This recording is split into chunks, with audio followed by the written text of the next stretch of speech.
Às vezes, quando vamos fazer algum tipo de análise de investimento, por exemplo, a gente precisa fazer uma análise de sensibilidade.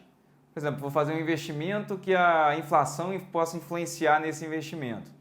Mas como a gente não tem certeza de quanto que vai ser a inflação, para eu poder fazer ou não esse investimento, eu posso simular diversos cenários. A gente costuma falar um cenário pessimista, otimista e mais realista para um determinado parâmetro, que pode ser a inflação, a PIB ou qualquer outro tipo de parâmetro.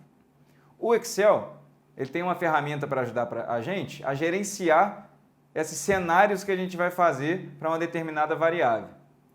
Por exemplo, vamos abrir no exemplo 11 a aba Análise de Sensibilidade. O que a gente tem de informação aqui? Aqui a gente tem um investimento em uma máquina e o fluxo de caixa que a gente está pretendendo que essa máquina gere para a gente. Só que a taxa que a gente está usando aqui para calcular ou não o retorno, o VPL do nosso projeto, é a taxa de inflação, que está aqui na minha célula C13. Então, minha taxa de juros que eu consegui com o banco, ela é função aqui da inflação. Então, quanto pior essa taxa, pior tende a ser o meu VPL, porque meu juro vai aumentar. Então, o que eu vou fazer? Para ver se eu faço ou não faço um investimento nessa máquina, eu vou criar diversos cenários para essa taxa de inflação, que é a nossa variável, que é a nossa variável de risco. Isso a gente consegue fazer com o gerenciador de cenários do Excel. Então, você vai clicar para mim na guia Dados. Em Previsão, temos Testes de Hipótese. No teste de hipótese, nós temos gerenciador de cenários. Então, seleciona ele para mim.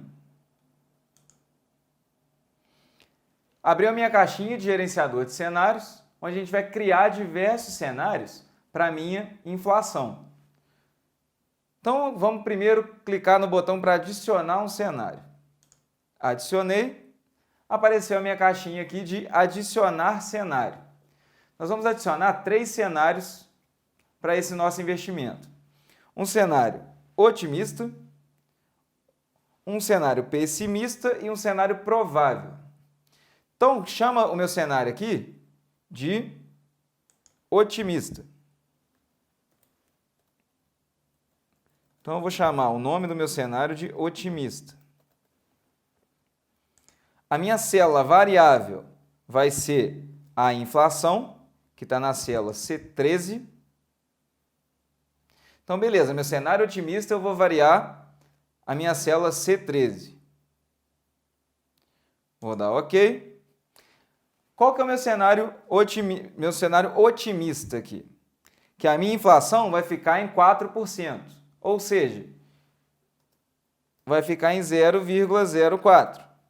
Então, esse é o meu cenário otimista para a inflação. Vou dar OK. Criei o meu cenário otimista. Vamos criar agora os outros 2 cenários. Então, eu clico novamente em adicionar. Meu cenário agora vai chamar provável. Então, provável.